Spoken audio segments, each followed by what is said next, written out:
A continuación en Radio Nuevo Tiempo presentamos Diálogo Bíblico.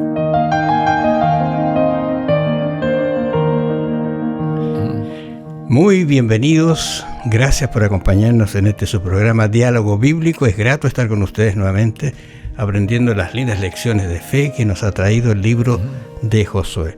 Esta y la próxima semana van a ser cruciales en algunos conceptos, algunas ideas, algunas promesas, y esperamos que pueda participar con nosotros en esta conversación. Le vamos a dejar algunas tareas.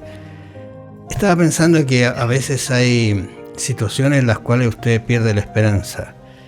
Hay una heredad quizás, algo que quería recibir no lo recibe, pasa el tiempo, ve que se va la vida, pero ahora aparece una promesa que la verdad de las cosas debería ayudarnos a entender lo que es confiar en Dios y que Él cumple sus promesas y nos da esperanza. Bienvenido, pastor, ¿cómo está? Aquí estamos, Raúl, una vez más, agradecidos de Dios porque podemos seguir compartiendo la palabra de Dios. Estamos estudiando nuevamente el libro de Josué, hemos ido avanzando, ya pasadito la mitad del libro, y estamos hablando ahora de lo que significa la esperanza, lo que significan las promesas de Dios. La palabra promesa es un vocablo que se repite muchas veces en la Biblia. Dios trabaja con promesas, trabaja con esperanza, y eso lo vemos a través de toda la Biblia. Las promesas de Dios son fieles, las promesas de Dios se cumplen, hay que esperarlas en el tiempo determinado. Y ahora continuamos estudiando esta parte del libro que nos habla de esa intromisión de los israelitas allí en la tierra prometida desde hacía tantos años, y nos damos cuenta de que las cosas a veces no salen tan fáciles como a uno le parece, ¿cierto? Por eso nuestro Dios espera, nuestro Dios promete, las cosas van a ser dadas a su tiempo. Y acá tenemos nosotros este texto maravilloso que dice: vuelvan a la fortaleza, ustedes presos de esperanza, le llama a los israelitas, presos de esperanza. Ojalá que todos nosotros pudiésemos ser presos de esperanza. Hoy les anuncio que les restauraré el doble. Ahora, ese texto estuve mirando, hermosísimo en realidad, especialmente en el contexto y en el momento que están ellos, porque hay muchos aquí cuando reciben este texto que están esparcidos, están lejos, y voy a volver a mi casa. ¿Cómo? ¿De dónde? Y Dios les hace la promesa, y eso que le dice al final que Él les va a devolver el doble. Yo recuerdo el caso de Job, que pasó por unas penurias tan grandes y Dios le devolvió el doble. Exacto. Y yo creo que es más que eso. Pero eso es la promesa que se alberga, que se tiene, que se anida en el corazón y que lo hace a uno realmente todos los días fortalecerse, no solamente con la esperanza, sino también con la certeza de que un día se va a poder tener lo que Dios ha prometido, porque la verdad las cosas que el tiempo hoy día nos hace desesperanzarnos por lo que está sucediendo, pero yo creo que hay que confiar, como confió el pueblo de Israel, en estas lindas promesas. Bueno, aquí tenemos nosotros a nuestro Dios, que a pesar de que había creado el mundo hermoso, como dice el libro de Génesis, pero Dios hizo un lugar especial para el hombre que se llamaba Edén. Cuando el hombre pecó, después de haber disfrutado allí en el Edén, Dios tuvo que arrojarlo afuera. Cuando Dios eligió la tierra de Canaán, era una tierra hermosa, es una tierra que unía 3 continentes, podemos decir Asia, África y ahí al frente del mar hacia Europa. Era como la parte más central del mundo en aquel tiempo, era como el centro de todo lo que todos pasaban por ahí. Exactamente. Y Dios eligió esa tierra para su pueblo, pero como dice la Escritura, Dios se la prometió a Abraham. Pasaron 400 años, se la prometió también, durante ese periodo a Isaac, a Jacob. Y ellos no disfrutaron la tierra prometida, sino que fueron nómades, peregrinos. Pero siempre Dios pensó en la descendencia. A mí me llamó la atención, Raúl, esta parte de ¿por qué Dios se preocupaba tanto de la descendencia de los patriarcas, de los hijos, de los hijos, de los hijos, que permanecieran en la fe y en la verdad en el futuro para formar esa gran nación de Israel.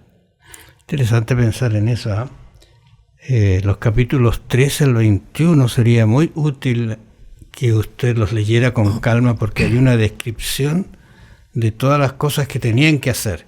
A mí me impresiona el texto 1, fíjate, del capítulo, voy a hacer una alusión por lo menos al capítulo 13. Me impresiona porque da no solamente esperanza, sino da ánimo, voy a decirlo así de esta manera. Dice el versículo 1, siendo Josué ya viejo, entrado en años, Jehová le dijo, tú eres ya viejo. O sea, mira esta repetición de edad, de viejos, dice el texto y luego Jehová dice, sí, tú eres viejo, de edad avanzada. Claro. Y luego le dice, y queda mucha tierra por poseer. O sea, aquí se ve cómo Dios anima a Josué, sí, eres viejo, pero la tierra está delante y tienes que conquistarla. Yo voy a estar contigo, y recuerda que lo repite muchas veces, no te desanimes, yo voy a estar contigo, te voy a llevar, te voy a dar la garantía de vencer. Pero esta es la tierra que queda, todos los territorios, y cuando yo digo, ¿no será que de improviso uno como persona se desanima cuando ve todo lo que hay que hacer y dice, mira, ya tengo años, ya no alcanzo, ¿qué voy a hacer?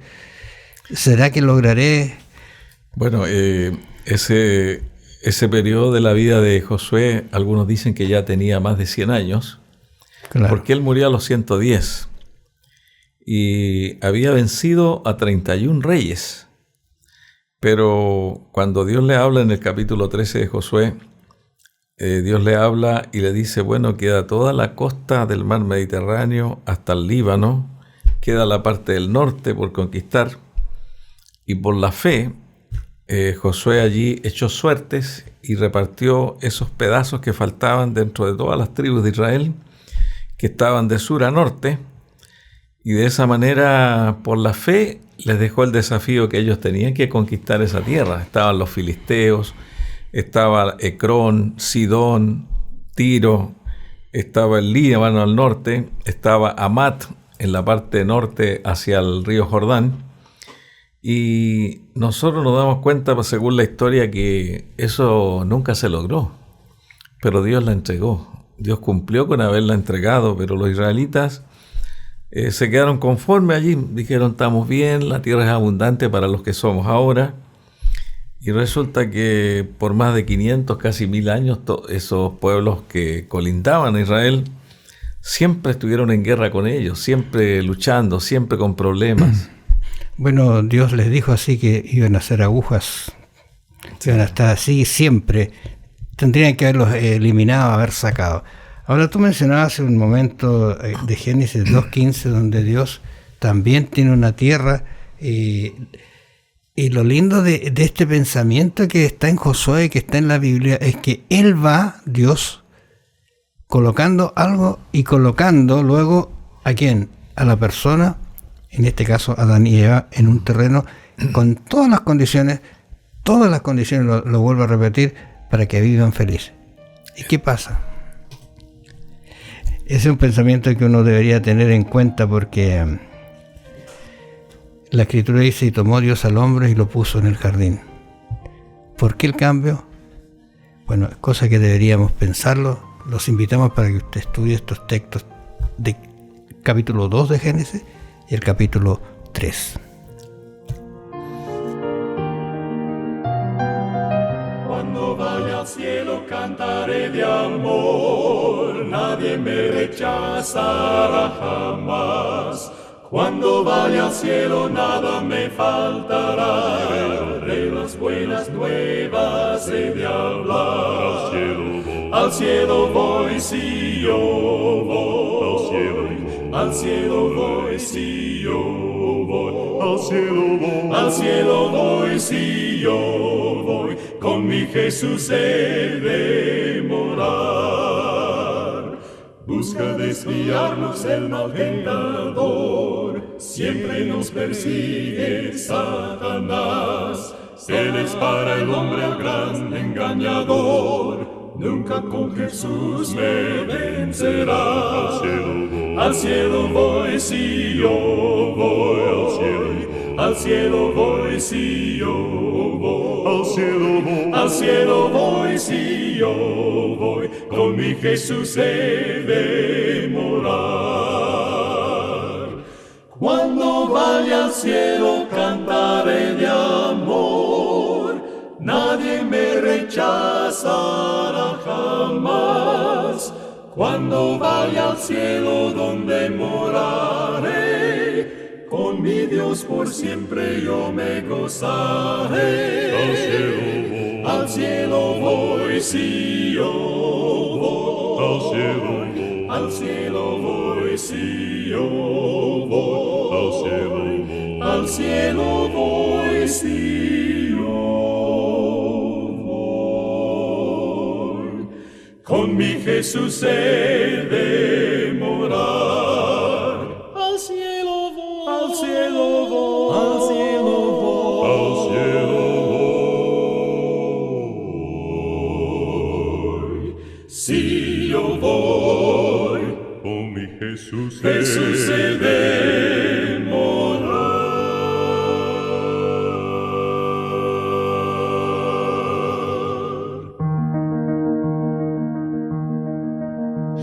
Tú recuerdas que en las lecciones pasadas habíamos estudiado Éxodo 3:8. Es interesante porque Dios dice como que se recuerda, quiere cumplir su plan, su propósito con el ser humano, en este caso con Israel, y les dice: y he descendido para librarlos de manos de los egipcios, del opresor, del pecado, de lo que nos angustia. Y uno, trayéndolo a nuestra vida, estamos en una situación muy similar. Eso es lo que quiere sacarnos. Y dice: aquella tierra, a una tierra buena, ancha, y tierra que fluye leche y miel, y interesante, dice, a los lugares del cananeo, del eteo, del amorreo, del fereceo, del heveo y del jebuseo. Interesante que la promesa de Dios, te lo voy a sacar, y les da los lugares que Él les va a dar. Sí. Les va a regalar, les va a entregar para que ellos vivan. Ahora, eso decía Éxodo. Guardad pues todos mis estatutos, y aquí viene la condicionalidad, ¿no es cierto?, de esto, ¿sí? Ustedes la tendrán si guardan los estatutos. La tierra no se venderá a perpetuidad, y una serie de situaciones bien interesantes que si hoy día se hubiesen cumplido, o se hubiesen seguido cumpliendo como Dios las dijo, tan diferente sería el mundo hoy día. Claro, hay un compromiso de la tierra. El Señor le dijo a los patriarcas, a Isaac específicamente en ese momento: transita como forastero en esta tierra de Canaán, y yo estoy contigo y te bendeciré. Se lo dijo 2 veces y de hecho lo bendijo, pero enormemente, hasta producir la envidia de los reyes que lo rodeaban. Y aquí tenemos nosotros la tierra como una concesión que Dios le dio al pueblo de Israel. Pero Dios siempre tuvo en su mano el arbitrio de la tierra y era un Dios propietario. Dios no soltó esa prerrogativa divina de decirle: ahí está la tierra de ustedes, se las doy con escritura, ustedes hagan lo que estimen conveniente. Dios siempre trabajó con ellos en condición: mientras ustedes se mantengan como pueblo, yo les daré la tierra, y se las dio. Les dio victoria sobre los enemigos, les dio bendición para los árboles, los animales, las lluvias, les dio todo lo necesario para que ellos fuesen felices y disfrutaran esa tierra, pero tenían que ser una nación diferente de las demás. No tenían que tener ídolos, no debían ellos usar la violencia, injusticia, sino que era como una nación modelo, con leyes especiales, que todo el mundo tenía que mirar a Israel y darse cuenta de que era mejor vivir en Israel que en sus propias naciones. Por eso que había muchos extranjeros que se acercaban a Israel, porque era un país deseado para vivir. Había justicia, había normas, era un país seguro, podemos llamarlo así. Claro, por eso que el salmista, allí en el Salmo 24:1, dice que de Jehová es la tierra y su plenitud. Sí. Interesante ese detalle para que uno entienda lo que eso significa, porque si fuera mía yo podría hacer cosas, y yo creo que eso pasó con Israel. Se creyó el dueño y fracasó, decididamente fracasó.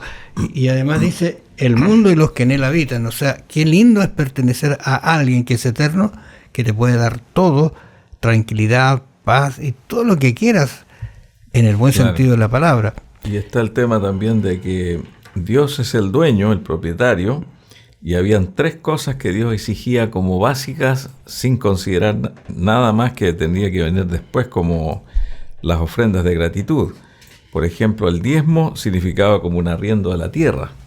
Los primogénitos representaban la expiación. Ellos tenían que entregar todos los primogénitos de los animales a Dios. Los animales que eran, digamos, no limpios, esos animales eran reemplazados por los limpios, y era una cantidad grande, y también las primicias. O sea, tenían los primeros frutos. Los primeros frutos. Entonces, a partir de eso, recién venían las otras cosas como las concesiones, ofrendas de paz, gratitud y todo lo demás. Pero Dios siempre estuvo con su mano puesta como propietario de la tierra. En realidad era la mejor tierra que había en ese momento en el mundo, porque la Biblia nos habla de los seres que vivían allí, los cananeos, y una serie de razas que habían allí de personas que eran reinos, tenían reinados. Eran todos altos, gente de gran estatura, que habían frutos muy grandes, había mucha riqueza, mucha abundancia. Era como tierra del Edén, decía en los tiempos de Abraham, por ejemplo, Sodoma y Gomorra. Era como el huerto del Edén, casi se parecía al Edén. Y toda esa tierra era como una tierra bendecida, pero los cananeos nunca se acordaron de Dios. Ellos siempre siguieron un camino equivocado. Por eso Dios estimó retirarles la posesión de la tierra. Ahora había un desafío de la tierra. En realidad Dios se las entregó, se las prometió a todos sus profetas y a ellos mismos, ¿no es cierto? Y recordemos que 40 años ellos tuvieron que esperar para recibir el regalo de Dios, así lo que Dios les estaba entregando para que vivieran. Sí. Pero no fue por causa de Dios, sino por causa de que ellos no tuvieron la fe suficiente en creer que Dios podía habilitarlo. Ahora, ¿cuál es el desafío que tenían ellos? Leíamos Josué, ¿no es cierto?, capítulo 13, del 1 al 7, donde dice que efectivamente, y quizás para ponerlo nuevamente en capete, Josué ya era de edad. Algunos pensaban entre 80, 90, hasta 100 años podría tener Josué. Es harto para la época. Sí. Pero qué valentía tenía, qué empeño le puso, ¿no es cierto? Pero lo más grande, yo creo que lo que uno debería estar pensando, que en uno mismo, no importa la edad, el momento, lo que esté pasando, si Dios está con uno, eso fortalece, y eso puede hacer crecer la planta que está quemándose, la planta que está muriendo, la tierra que no se puede poseer, la ciudad que está fortalecida. Esos son los ejemplos que uno debería tomar y tener fe en esas condicionalidades que Dios pone. Bueno, aquí en el capítulo 13 de Josué muestra la realidad, es como una evaluación, un análisis de hasta dónde hemos llegado con la conquista de la tierra, y en realidad le faltaba mucho por conquistar, sumando todas las tierras que mencionábamos al comienzo. Le faltaba más de 1/3 por conquistar y que Dios se le había dado. Pero ellos se conformaron con estar allí. En el libro de Jueces dice, tampoco hicieron esto, tampoco, se utiliza mucho esa palabra tampoco, que no lo hicieron. Y es por eso que Dios allí hace un llamado a Israel, para que asuman la tierra que el Señor les está entregando. Filipenses, pensando en un texto que hay allí relacionado con lo que estamos estudiando, Filipenses 2:12 dice, por tanto, amados míos, como siempre habéis obedecido, no como en mi presencia solamente, sino mucho más ahora, en mi ausencia, ocupados en vuestra salvación con temor y temblor. Hay una tierra que conquistar, pero estos principios deberían estar con temor y temblor.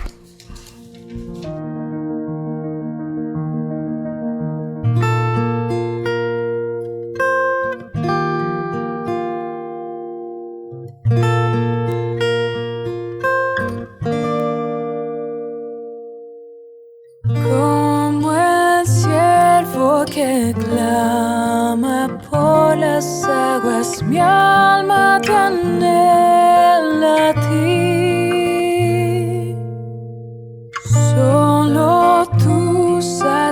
satisfaces mi ansiedad llenándome de paz. Solo tú me das protección. ¿A quién iré sino solo a ti? Yo te rindo mi vida entera para siempre a ti, Señor.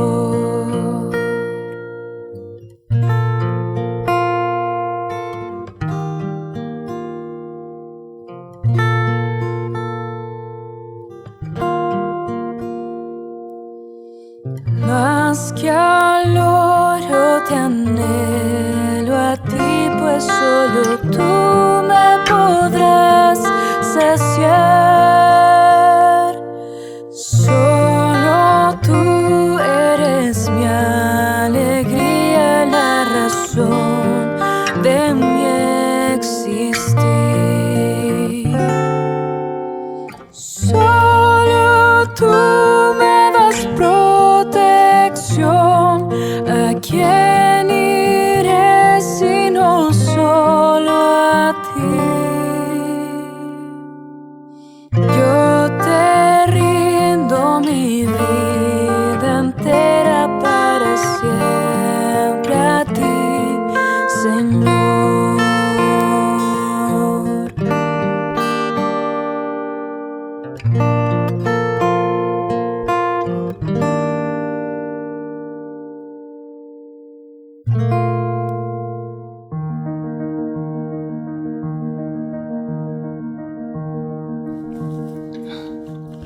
El ser humano, sin la tierra esa que produce el alimento para él, es realmente complicado no tenerla.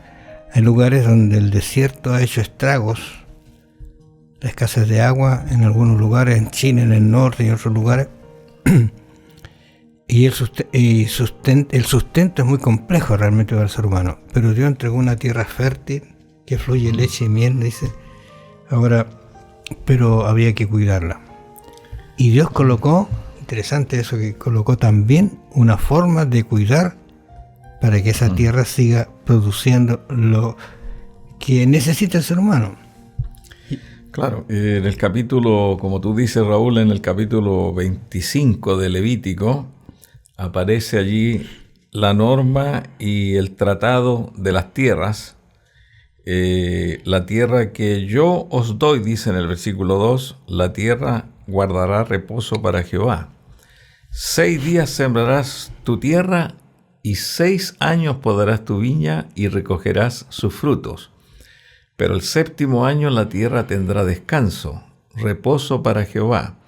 No sembrarás tu tierra ni podarás tu viña.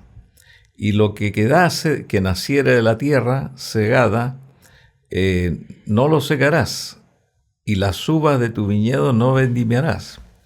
Esto nos muestra a nosotros de que Dios trabaja con esto del descansar la tierra, así como el sábado se descansa el 7º día.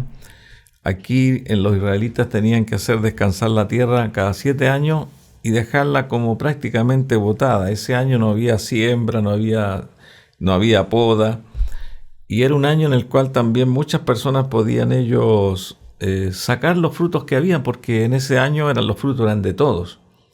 O sea, todos podían compartir lo que quedaba. Era un año sin trabajo, y les enseñaba a los israelitas que ellos no vivían solamente del trabajo, de la siembra, de la cosecha, sino que tenían que vivir por la fe de lo que la tierra producía. En ese año ellos dependían de Dios. Y cada 7 periodos de 7 años, venían el año 49, comenzaba el año del jubileo, que era el año 50. ¿Qué significaba eso? Que el año 49 se descansaba, el año 50 se volvía a descansar, habían 2 años seguidos que no se sembraba la tierra, y en ese año, que era el año 50, se devolvían todas las tierras a sus propietarios genealógicamente que habían recibido allí de sus padres, Entonces, por ejemplo, una persona que se empobreció vendió su tierra por una cantidad de años y ahí recupera su tierra y ahí podía volver a venderla y tener dinero. O sea, la tierra no era de nadie, era en el año 50 todos devolvían la tierra a sus dueños originales. Original. Hay que recordar que Josué repartió la tierra, Sí. y le dijo: a usted le toca este pedazo, a usted este pedazo, voy a decir así, Sí. de tierra, ¿no es cierto? Ese nunca iba a pasar a otra persona.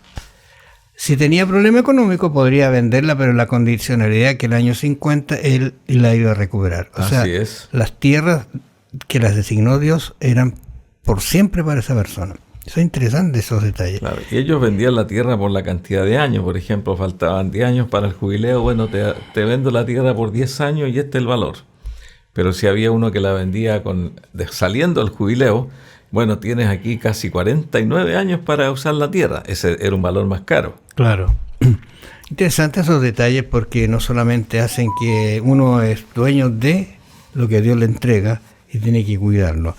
Pero el otro detalle es que los siervos, y la Biblia registra personas que se empobrecían tanto y se hacían siervos, Claro. y eran esclavos, y en ese año quedaban libres. Exacto. O sea, es interesante el año del jubileo, porque hace presente de que Dios nunca ha querido que en esta sociedad que colocó la esclavitud, existe la esclavitud. Que todos gocen de la propiedad que Dios les ha entregado y que no la desperdicien. Claro. Pero si por una mala razón pasa algo, bueno, hay ese año de alegría, de felicidad. Y lo otro, que quien era pobre podía gozar ese año y cosechar él los frutos de esa tierra. Claro, los israelitas ellos en realidad no cumplieron con esto que Dios había dicho, y como dice la escritura allí en Deuteronomio 28:63, si ellos no cumplían con las condiciones, seréis arrancados y te esparcirá Jehová en los pueblos de extremo a extremo. Y eso les pasó a los israelitas muchas veces, varias veces, que ellos fueron sacados de su tierra y mandados a otro lugar. Y cuando estuvieron en Babilonia, 70 años dice que duró la cautividad babilónica, la Biblia expresa allí que en esos 70 años la tierra descansó por lo que no había descansado. O sea, Dios les cobró allí la palabra porque ellos no cumplieron con los jubileos, se olvidaron de estas leyes, se olvidaron de los pobres, se olvidaron de la devolución de las tierras, se apropiaron de lo que no correspondía, dejaron las leyes de Dios.